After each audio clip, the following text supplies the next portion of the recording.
अस्सलाम वालेकुम, की हाल चाल है? सेहत भी ठीक है। मैं असलीम, तुसी देख रहे हो मेरा यूट्यूब चैनल पंजाबी लोग। व्यूअर, मेरी दुआ है अल्लाह ताला तुहानू अपने हिफ्ज़ मांझ रखे और आने वाली मुसीबत परेशानियों तो दूर रखे। व्यूअर, अज की वीडियो शुरू करने तो पहले साढ़े चैनल सबसक्राइब करो, बैल आइकन प्रेस करके आल कर दो ताकि साड़ी आने वाली हर वीडियो तुहाडे तक जल्द से जल्द पहुँचे। व्यूअर, अज गर्मी भी काफ़ी है, मैं इस वास्ते जरा कैब का इस्तेमाल किया। तो अज ना साढ़े कोल आए नहीं पैप से पै रहे हैं, तो जरा तुम्हें दिखाना कि हिसाब कितना कम हो गया। तो आओ हम देखते हैं अज की वीडियो आगाज़ करें। जो साढ़े चैनल सबसक्राइब नहीं किया सबसक्राइब कर लो। तो आओ हम अज की वीडियो आगाज़ करते हैं।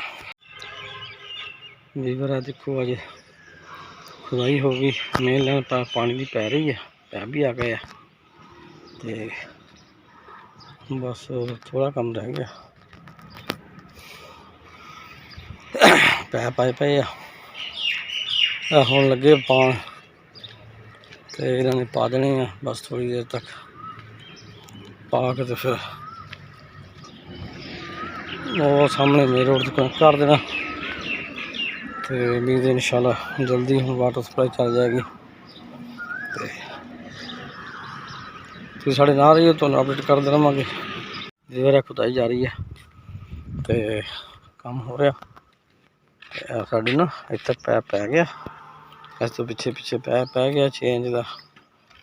यह जो ना अगे जगह है नाली देखो बन रही है, इतने पैप अजे पैना, खुदाई हो रही है।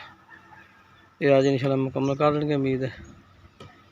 तो है काम इन्होंने भी पूछते हैं किन्ना काम तो किन्नी देर लाएंगे, फिर कल ही बंदा लगा अज, तो इन्हें खुदाई कर दी है। उम्मीद है जल्दी काम हो जाएगा। और चलने अगे पता करते हैं की पोजीशन है। देखो व्यूअर, लाइन पाई हुई है, लगे जी पान वास्ते पैप।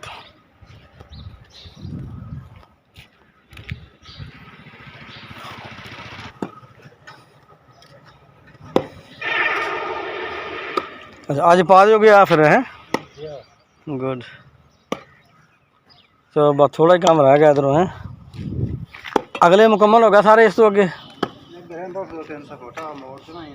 अच्छा इधर मोड़ना, वो केड़ा वा छोटा? अच्छा 6 का ही है, 6 का कित तक पाया आगे?